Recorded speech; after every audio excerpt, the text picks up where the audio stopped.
भाजपा नेता चुनाव के हमारा प्रगति में ऐसी चरमपंथी है। भीड़ से मैं सवाल पूछना चाहता हूं, आप रील बनाना चाहते हैं? सरकार जो है बनने जा रही है।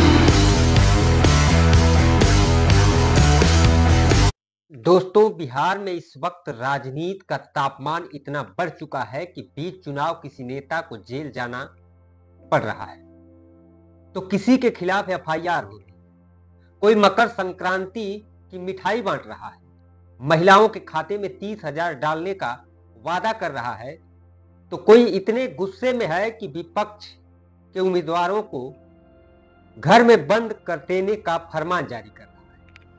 क्या यह जंगल राज है या जंगल राज की रीमेक फिल्म? नमस्कार, स्वागत है आपका द पब्लिक एक्सप्रेस के डिजिटल प्लेटफॉर्म पर। मैं हूं जितेंद्र यादव।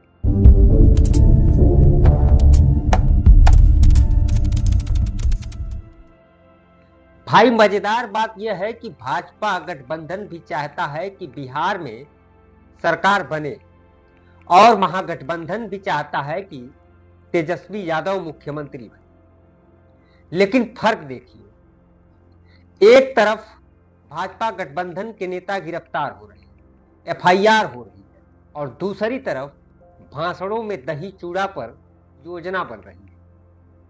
पहले अनंत सिंह जेल गए, अब ललन सिंह के खिलाफ केस दर्ज हुआ है।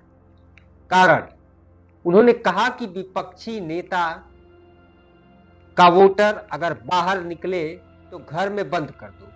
अब यह बोल लोकतंत्र का अपमान है या जंगल राज की वापसी, यह जनता तय करेगी।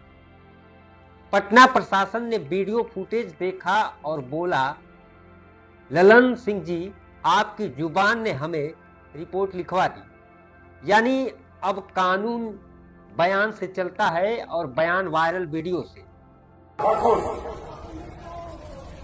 भाजपा नेता तो चुनाव के दिन उनका घर से निकले मत हो, उनका घरे में बात कर दीजिए। आप बहुत अगर हाथ जोड़ दो तो कहीं हो कि तू चला हमने के साथ अपन वोट गिरावा और आके घर में। वहीं दूसरी तरफ तेजस्वी यादव मंच पर आते हैं और कहते हैं कि 14 जनवरी को हर महिला के खाते में 30,000 जाएंगे। हम लोगों की सरकार जो है बनने जा रही है और सरकार बनते ही आप सब लोग जानते हैं कि मकर संक्रांति का जो दिन है, यानी खरवास के बाद मकर संक्रांति आता है। हिंदुओं के लिए जो है नया साल के तौर पे लोग देखते हैं। दही चूड़ा जो है हम लोग खाते हैं। यानी 14 जनवरी को होता है, सरकार बनेगी और 14 जनवरी मकर संक्रांति के दिन मां बहन मान योजना के तहत पूरे एक साल का 30,000 रुपया माताओं बहनों के खाते में हम लोग डालने का काम करेंगे। और किसानों को धान पर 300 और गेहूं पर 400 बोनस मिलेगा।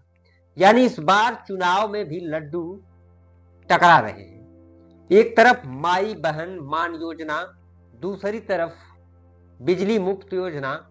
तेजस्वी बोले कि बिहार में बिजली महंगी है, किसानों को मुफ्त देंगे, मगर जनता सोच रही है कि बिजली भले मुफ्त हो जाए लेकिन सत्ता की गर्मी कौन घटाएगा। लालू यादव बोले कि तेजस्वी अगला मुख्यमंत्री तय है। पिता पुत्र की यह जोड़ी फिर से दानापुर से दिल्ली तक सपना देख रही है। उधर राहुल गांधी भी बोले कि रील बनाना छोड़ो, रोजगार मांगो। सही कहा राहुल जी, बस बिहार में जो फिल्म चल रही है वो रील नहीं, रियल पॉलिटिक्स है। भीड़ से मैं सवाल पूछना चाहता हूं, आप रील बनाना चाहते हो या आप रोजगार चाहते हो? अब मंच पर आते हैं अमित शाह और उनका डायलॉग गूंजता है, न लालू का बेटा मुख्यमंत्री बनेगा, न सोनिया का बेटा प्रधानमंत्री। बात सही है, पर जनता पूछ रही है फिर इतने गिरफ्तारियां और धमकियां और एफआईआर क्यों हो रही है? क्या विनर टीम को डर लगने लगा है? इस सियासी जंग में अब भोजपुरी सुपरस्टार खेसारी लाल यादव भी कूद पड़े। उन्होंने कहा कि योगी जी बिहार घूमिए, देखिए यहाँ जंगल राज अब भी जिंदा है। खेसारी के गाने भले सुपरहिट हों, लेकिन उनके बोलों ने राजनीति का प्लेबैक बदल दिया। अरे यार, जंगल राज थोड़ी देर के लिए मान लेता हूं कि था, मान लिया, सुन लिया। अरे तो कौन आपसा मंगल राज बना दिए हो इस धरती को।